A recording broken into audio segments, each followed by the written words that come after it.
So, the DJI Osmo Pocket 3 has become one of my favorite creative tools over the last year or so, but we're quite a ways through 2025 at this point, and I'm starting to wonder, does it still hold up?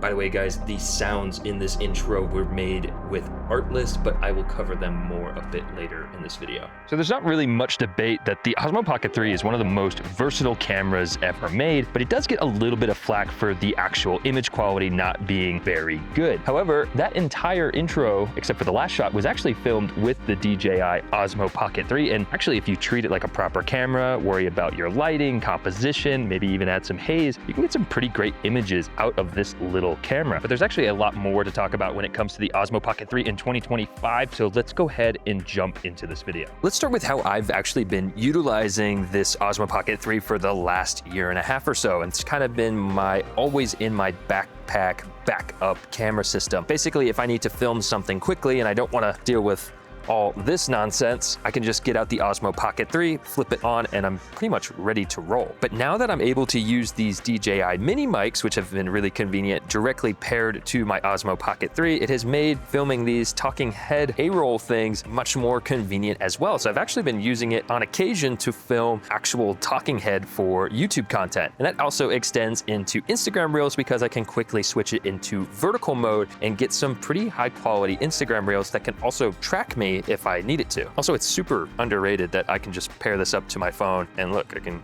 control it completely from here if I want to. I can also do whole tracking thing. Now I can walk around. It's not very well composed, so I can recompose it. It's so good. Just to put the Osmo Pocket 3's quality into perspective, here's a quick side by side of the Pocket 3 compared to my iPhone 16 Pro compared to my Lumix S9. Here's the thing, the sensor on the S9, it's a full frame sensor. It's kind of in a league of its own, so of course it looks really good. And then with my iPhone 16 Pro, we're getting a lot of computational videography to make it look a lot better, although I am filming in Apple Log. Whereas the Osmo Pocket 3 is giving us that traditional camera look, but of course it is on a pretty small sensor.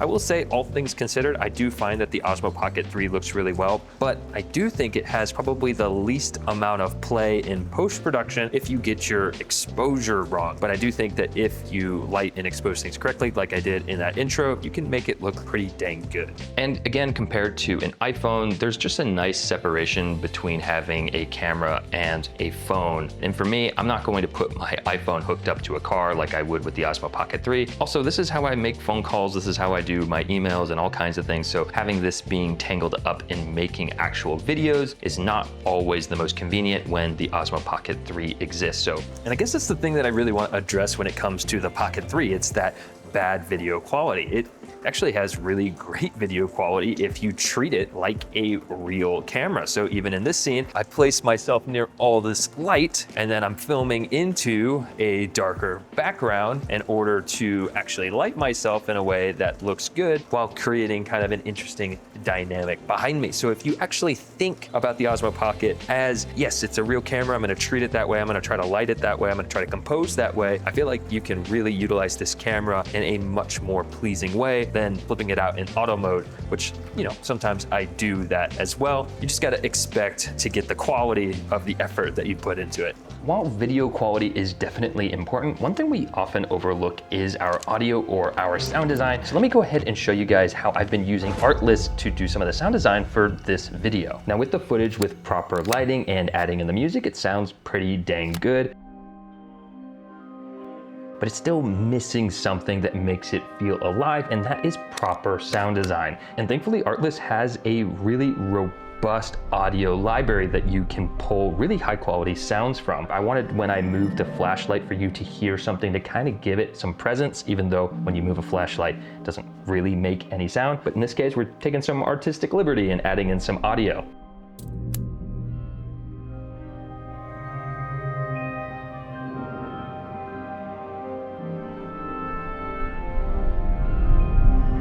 guys are really looking to step up your videos, again, audio quality and sound design is often overlooked. So I really do recommend you try out Artlist for yourself and utilize it similar to how I utilized it and upgrade your videos. If you guys use the link in the description, it directly helps me and I greatly appreciate it. So definitely check them out. Now, before we get too far into this video, the Osmo Pocket 3 did get an update recently that has made it a little bit better than it was before. The first thing is that it no longer has a focus breathing issue, or rather you can toggle that on or off. Basically, that means the edges of your frame while the camera is focusing aren't gonna have that weird warble effect, which is honestly pretty great. Another thing that I've actually complained about with the Osmo Pocket 3 in the past is that there's not really a good way to zoom in, but now, I don't know how they did it, there's some fancy optical zoom that you can do with the Pocket 3 now.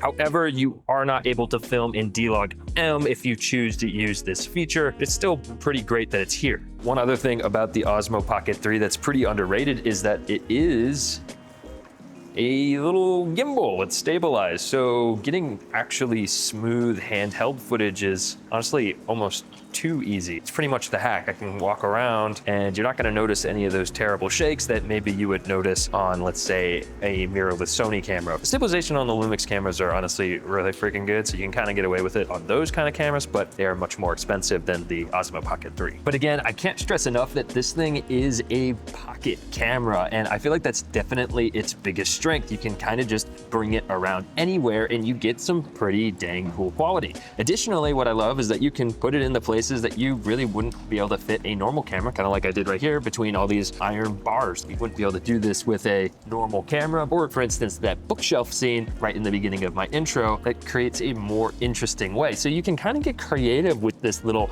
pocket camera if you really put your mind to it. Now, actually, another way that we were utilizing the Osmo Pocket 3 specifically was to capture B-roll from a moving car. So if you have the Move Max Osmo Pocket 3 arm, you can actually get some pretty dang good smooth shots. Now, we were doing this to capture BTS of the actual arm we were using from Tilta. However, I think that the Osmo Pocket 3 footage is honestly really good. So if you wanted to get some pretty cool rollers with the Osmo Pocket 3 for Instagram content, for example, I think that could work really well. So one of the things that makes the Osmo Pocket 3 so good are definitely these filters. Now, these are the ones by Freewell. You can get them from all different kinds of companies. I'll leave the ones that I used linked in the description. Basically, I've been using this tiny little 1.1x anamorphic adapter, and then additionally, I'm using ND filters. I do have a whole video where I talk about like how to make the Osmo Pocket 3 more cinematic. Basically, you use ND filters because the outside is so bright, oftentimes that you're gonna need to use these kind of like sunglasses for your camera, and that's going to allow you to utilize a proper shutter angle. Additionally, this 1.1 anamorphic gives me just a little bit wider of a field of view, which I think looks pretty dang cool. Also, when you use anamorphic lenses, do you see this really cool blue flare that's going across the screen right now? That's something unique to the whole anamorphic squeeze that's happening. So basically what it's doing is it's squishing your footage, which allows you to see farther field of view.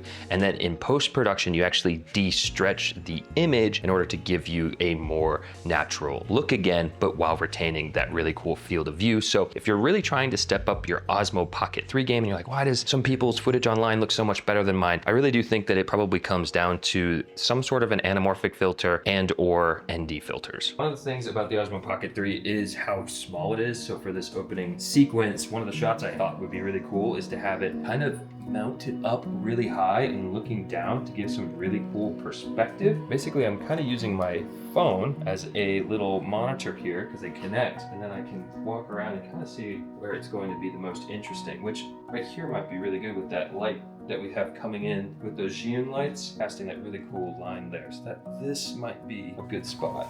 So once I get it all the way up here and I can't reach it, I can still use my phone to actually adjust which way the Osmo Pocket 3 is facing and actually hit record as well. I can kind of actually stand in and see what I'm getting here. I actually want it to be more top down, so I'm going to change that. We have decently tall ceilings. I think they're 9-foot ceilings or so. Even still, I'm not sure if the regular lens on the Osmo Pocket 3 would be wide enough, but I do have a 1.1x anamorphic filter on there, which gives it just a little bit of extra width, which is nice. Can you imagine using a regular camera for this? It would take literally... It would take so much time. I just set that up in what? 30 seconds. I think a regular camera probably would have took an hour or more just to set this up. And to make sure it's safe. I just threw that up without any care at all, which is kind of undervalued. This looks cool. Dude, do you want to be in my shot? Also, again, guys, it's super underrated. Definitely use your phone to help you monitor. And also, when you're done recording, you can go into the whole media thing and apply a look LUT to make sure that your footage is actually exposed correctly. And that's a pretty handy feature to make sure that your footage actually looks good when you're done lighting and filming your scene. Let me show you guys the lighting situation I have here. It's pretty dang simple. I'll use the Osmo Pocket controller here, this way and down. So I have a little Zhiyun M20C right down there. That's just adding a little bit of an edge light to my arm. If I go the other way, I have the X60 also from Zhiyun here set up into a bounce, and that's being light motivated from this window. So you see the window and your brain tells you that, oh, he's being lit from that window, which in reality, I'm actually being lit from this light off of a bounce. So again, just treat the Osmo Pocket 3 like a real camera. It really makes a difference. So is the Osmo Pocket 3 a worthy camera for you guys in 2025, especially when you consider it compared to like the iPhone 16 Pro or an actual proper camera? Absolutely. And I'm definitely not the only one. There's a reason this camera is just so dang popular in the YouTube space. It's just a handy tool to have in your backpack. Is this going to be my main camera? No, it's definitely not. However, it could very well be your main camera if the features it offers are good enough for what you do. Personally, I need a camera that does a lot more photography stuff as well as video, so this isn't going to cut it. Also, because I review cameras, I feel like my content has to have a certain level of quality that maybe the Osmo Pocket 3 doesn't quite give me. But if you're doing basic vlogs, Instagram content, you're doing vacations, maybe some cool roller shots, and you just want to capture the moment and get some pretty awesome stable footage, I really don't think you can beat the Osmo Pocket 3 in 2025. Do you all agree? Do you think that it's a handy, versatile, always in your backpack tool, or do you think it's a bit overrated? All opinions are valid. We all shoot different things, but definitely let me know down below in the comments. If you want to see a more specific iPhone versus Osmo Pocket 3 video, you can click the video right here. I hope that you all enjoyed. If you did, leave a like, and I'll see you in the next one. Take it easy, guys.